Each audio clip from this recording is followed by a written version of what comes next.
Love it when John and Douglas Murray and these people say, oh, we've been on the ground in Gaza. Yeah, as guests of the Israeli military that's doing the killing, starving and maiming. Mehdi can probably go with Al Jazeera to the Hamas side. Let's not play this credentials game because John will lose, just like Douglas did on the Rogan show. Mehdi, control yourself. You don't actually give a shit about the people of Yemen and Sudan. Show me how many things you've written about Yemen and Sudan versus what I've written. I actually don't give a shit about you. Oh, control yourself, John. The bombardment is wholly disproportionate. The civilian death toll and suffering is intolerable. The denial of aid is unacceptable. These are not the words of democratic leaders about Putin's war on Ukraine, but those of the UK, France and Canada about Israel's ongoing offensive in Gaza. President Trump now says it's time for Netanyahu to wrap it up. Israel is allowing some aid to trickle into Gaza after an 11-week blockade, but aid workers say it's a drop in the ocean, and the US president has acknowledged that a lot of people in Gaza are starving. Shamefully, Hamas still holds 58 hostages and is watching the total destruction of Gaza and its people because it doesn't want peace and it doesn't value human life. It was increasingly difficult to argue that the exact same statement doesn't apply to Netanyahu's Israeli government. Israel's war on Hamas was not a genocide, but genocide isn't something that happens with the push of a button. A justified war can end with atrocities that stain humanity, as many have through history. So who is going to stop this one before it does, if it hasn't already?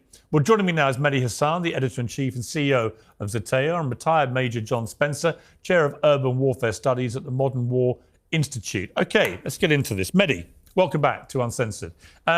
Listen, you and I have talked about this war in Gaza for ever since it started, this phase of the 75-year conflict. And I have resisted going as far as you have done in your criticism of the Israeli government. I resist no more. I think we've reached common ground about what we view is happening and has been happening through this period of this blockade, which frankly is just starvation of the people there, including so many innocent young women and children. And I think that the incessant bombing and killing, we don't know how many civilians are being killed, but it is on a daily basis. It looks like hundreds of people every day, with no apparent attempt, it seems to me, to have any real plan for how this ends or what happens when it ends, other than if you look at what Smodrich has been saying, probably the most right-wing member of a very right-wing government, he is talking in a genocidal language about kicking all the Palestinians out. So I think you and I have reached a place, innocent young women. Zatea and retired Major John Spencer, chair of urban warfare studies at the Modern War Institute. OK, let's get into this. Mehdi, welcome back to Uncensored. Listen, you and I have talked about this war in Gaza for ever since it started, this phase of the 75-year conflict. And I have resisted going as far as you have done in your criticism of the Israeli government. I resist no more. I think we've reached common ground about what we view is happening and has been happening through this period of this blockade, which frankly is just starvation of the people there, including so many innocent young women and children. And I think that the incessant bombing and killing, and we don't know how many civilians are being killed, but it is on a daily basis. It looks like hundreds of people every day, with no apparent attempt, it seems to me, to have any real plan for how this ends or what happens when it ends, other than if you look at what Smodrich has been saying, probably the most right-wing member of a very right-wing government, he is talking in a genocidal language about kicking all the Palestinians out. So I think you and I have reached a place in the last few weeks where we are in agreement. But my question for you, Mehdi, is how does this end? I don't know the answer to that question, Piers, and I'm glad we're in agreement. I wish we weren't. Actually, I wish I had been wrong and you were right. I wish that a year ago when I said on your show, you said, well, if it's not about the hostages, what's it about? And I said, it's about depopulating Gaza. It's about conquering Gaza. I wish I'd been wrong. But as you said, Bezalel Smotrich, the finance minister in the Israeli government, said this week, we are there to conquer, cleanse, and remain. Those are his words. We are disassembling Gaza, he said. We are leaving it as piles of rubble. He says, we're doing something that no one's done in the world before. He bragged out loud, and he said, yes, the Gazans will have to leave. So all of those things are stuff some of us were saying last year. I wish we hadn't been vindicated in this horrific way. The killing is ongoing. The starvation is ongoing. And look, I do hope that a dam is bursting. You mentioned the genocide word. Shmuel Lederman, who is an Israeli researcher of genocide, spent much of 2024 saying it's not a genocide, it's not a genocide. He was interviewed by a Dutch newspaper last week. He said, I've changed my position. It is a genocide. He said, in my field, there's a consensus among genocide scholars that it's a genocide. In fact, that Dutch newspaper interviewed 7 leading scholars of genocide. Every single one said, we think what's happening in Gaza is a genocide. In fact, this week, Piers, you have an Israeli former general, Yair Golan, saying a sane country does not attack civilians, does not kill babies as a hobby, and does not expel civilian populations. That is Yair Golan, the former deputy chief of the Israeli military, prominent Israeli politician. He was a hero on October the 7th, fought Hamas himself on October the 7th. This is what he said this week. Okay, John Spencer, you've been kind of pulling a lot of faces there. You obviously don't agree. But given that so many allies of Israel are now raising massive alarm bells about what is happening, you can't be comfortable, surely, with what is going on in Gaza, are you? Absolutely not. I think it's horrible. I think there are people suffering. I just am not misinformed on who is the cause of that suffering, that it isn't Israel, that war isn't a crime. War should be avoided at all costs, and Israel did that. And this war didn't start 75 years ago. This war started on October 7th when Hamas invaded Israel and tried to destroy and actually did genocidal acts.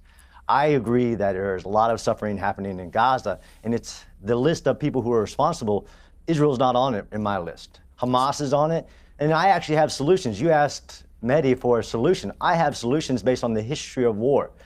Number one solution is to encourage Egypt to open the gate that they control and create a humanitarian zone. Let every woman, child, and elderly person out of Gaza, just like you and I have discussed in the past about Ukraine. 5 million women, children, elderly left Ukraine to escape Russia's evil and bombardments.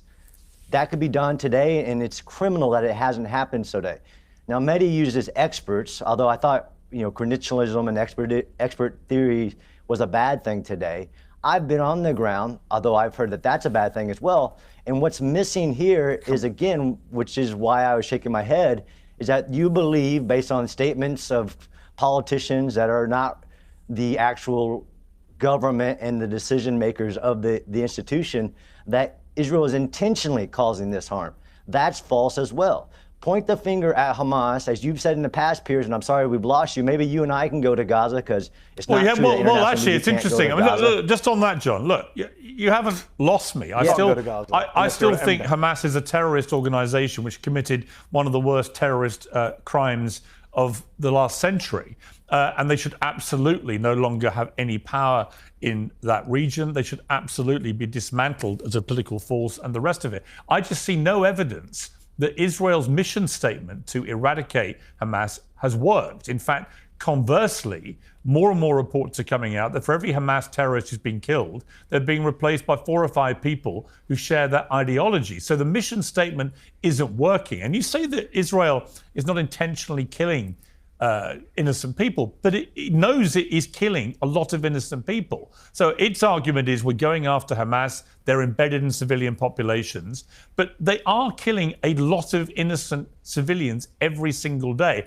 And not just killing them, they're now starving them, which will also lead to deaths, which is a deliberate, willful act of trying to kill people. Would you accept that? Would you accept that? It's a war crime. No, not at all. No. I mean, starving people? You can have your own opinions based on your assessment. Yeah, absolutely not starving people. So you're talking about the last 2 months of trucks not going in because Hamas was diverting it. Although the 42 days prior to that, 25,000 trucks went into Gaza. There is absolutely people hungry in Gaza. But Israel is not intentionally starving civilians. Is it trying to starve Hamas combatants in this war that was started on October 7th? No. The evidence doesn't show that. This is the lies, damn lies of statistics and using certain organizations that are using trusted agents. Here's a good, for instance, recently, Mehdi put on a British doctor in southern Gaza on his show. Maybe you've had him on, and he's talking about how bad the hospitals are. He's sitting in a European hospital in southern Gaza where they just killed Mohammed Sinwar, who was in a tunnel underneath the hospital. This double standard about Israel, this double standard about war is problematic, Piers, and here's why. Is we're going to validate the practice of taking hostages. We're going to validate the use of your own population as human shields, because that's what Hamas is doing. Now, innocent civilians, of course, innocent civilians have died because Hamas does things like not let them evacuate when they're told to evacuate, like actually holding children in their arms while they shoot at the IDF. And again, we can go, and Mehdi can probably go with Al Jazeera to the Hamas side and look for ourselves on what you think the Israel is trying to do. I also have well, what did you want Israel to do on October 7th? And had the world not stopped and done things like don't go to Rafah where the hostages are, where Yahya Sinwar is, all right, this war would be over by now. Okay, I'll bring Mehdi to respond. I mean, the one thing I would say is Israel's ongoing refusal to allow international journalists to operate freely in Gaza is a suppression of us uncovering the reality. You say come into Gaza. That's actually not true. Fox News. No. Israel Trey Yanks, Israel CNN. has barred almost every international journalist from getting anywhere near it. You know that, and I know that, and it's I'll be there for my sixth time next month. It's unprecedented for international journalists to be banned in this way from a war zone. It's unprecedented, and it does beg the question, John. Why? Now, Mehdi, your response to what John has said there. Now, everybody knows how much I enjoy my tea, and I'm very happy to say that today's show is sponsored by Peak's Pure Fermented Teas. These are not your average brews. They're sourced from 250-year-old wild trees in the Himalayan foothills, which are untouched by modern farming. No pesticides, no fertilizers, just nature at its best. Pure delivers a full spectrum of prebiotics, probiotics and postbiotics, just like the fermented foods found in longevity hotspots. It comes in crystal form, so there's no messing around. Just dissolve, sip, and feel the difference. It's trusted by health experts, including Casey Means and Dr. Mark Hyman. There's teas for all occasions, and they all support your gut health, metabolism, and cellular renewal. The next time you put the kettle on, ask yourself, is my tea working as hard as me? Peak's Pure Fermented Teas for the gut of a Brit and the longevity of a Himalayan monk. Get 20% off for life, plus a free frother and glass beaker with the Pure Bundle. Visit peaklife.com/peers. That's peak, P-I-Q-U-E, life.com/peers. I mean, I don't know how I can respond. So much gaslighting from the very beginning. John has been on the ground in Gaza, yeah, as an embed. I love it when John and Douglas Murray and these people say, oh, we've been on the ground in Gaza. Yeah, as guests of the Israeli military that's doing the killing, starving and maiming. And you've come back and done exactly what they wanted to do. You've done their propaganda for them. Journalists have not been allowed freely into Gaza. That's why every major media organization on planet Earth has said to the Israeli government, you must allow journalists in. The Palestinian journalists who are there have been killed in record numbers. Of course, Piers, you're right. They want to hide what they're doing. That's why they're killing the journalists there and blocking the journalists from coming in. This idea that he's been on the ground. Yeah, I did interview a doctor, a British plastic surgeon, Dr. Tom Patoka. And by the way, he wasn't in the European hospital because the hospital got bombed by Israel. So he was in another hospital, and he talked to me about how he has to treat patients who have maggots in their wounds. He has to treat patients without limbs. He has to treat children. I've interviewed multiple doctors on the ground in Gaza, actually in Gaza, not hanging around with Israeli military. And they've all said the same thing. American doctors, British doctors, Canadian doctors. They've all talked about how many kids they saw with sniper bullets to the head and chest. Israel does intentionally kill civilians. That's why Benjamin Netanyahu and Yoav Gallant were indicted at the International Criminal Court for precisely those charges, for killing, willful killing of Palestinians, for murder and persecution. That's why they've been indicted. That's why every human rights group in the world says war crimes are being committed. They've killed people holding white flags. We've seen it with our own eyes. They've bombed buildings without warning with families inside, like the Al-Dos family that I often cite in October 2023. They've dropped 2,000-pound bombs on refugee camps full of hundreds of people. They have killed 7 aid workers in a clearly marked World Central Kitchen aid convoy. They've bombed World Food Programme convoys, leading to Cindy McCain, the wife of the most pro-Israeli senator of my lifetime, to come out and condemn Israel for attacking aid workers. John wants you to ignore Cindy McCain and British and American doctors and human rights groups and your own lying eyes watching people with white flags being gunned down. He wants you to believe him and his Israeli military minders. Okay, Mehdi, before we go back to John to respond to that, the question that he raised, and I think I've asked you this before, but I'm still curious about, given the way this has all played out, how should, and I saw Bassem Youssef being asked this on trigonometry, last week, I think it was, and he struggled to answer. How should Israel have responded to a terrorist attack, which, just to remind viewers, over 1,200 people were murdered, nearly 7,000 more were wounded, over 250 people, including babies and Holocaust survivors, were kidnapped and taken hostage, and many of those have died. How should Israel have responded to the biggest attack on its people and its land since its existence? So there's no easy answer to that question, Piers, and you might not like the answer I give you, which is that Israel should have responded by abiding by international law, by sticking with the rules of armed conflict, by targeting only the people they believe carried out the crime. They should have used an international coalition of countries that was fully behind them. The majority of the world was behind Israel after the tragedy of October the 7th.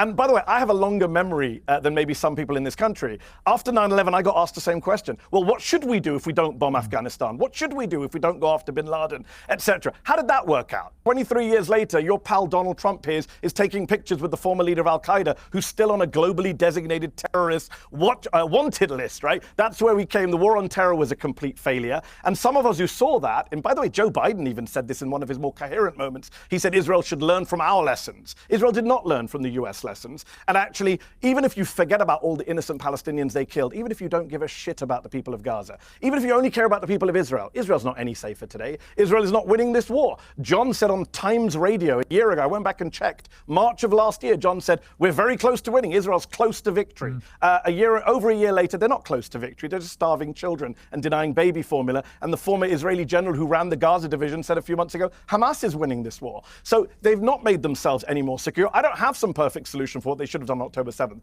but I do think they shouldn't have killed 50 to 100,000 people, and they should have made themselves less secure. And by the way, the Prime Minister should have resigned because he's the one who let it happen on his watch. Well, I certainly agree with that. And I do think there'll be a day of reckoning for Netanyahu. The problem is, John, that Netanyahu is facing corruption charges in a trial, which may well lead to his imprisonment if he's convicted. So there's no motivation for him to bring this to an end anytime soon.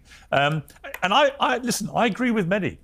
You know, this was supposed to have been a war that Israel, with its massively superior military, could have ended quite quickly. My question for you, John, you're a military expert, is when you look at the way that Israel went after Hezbollah, with that extraordinary pager attack that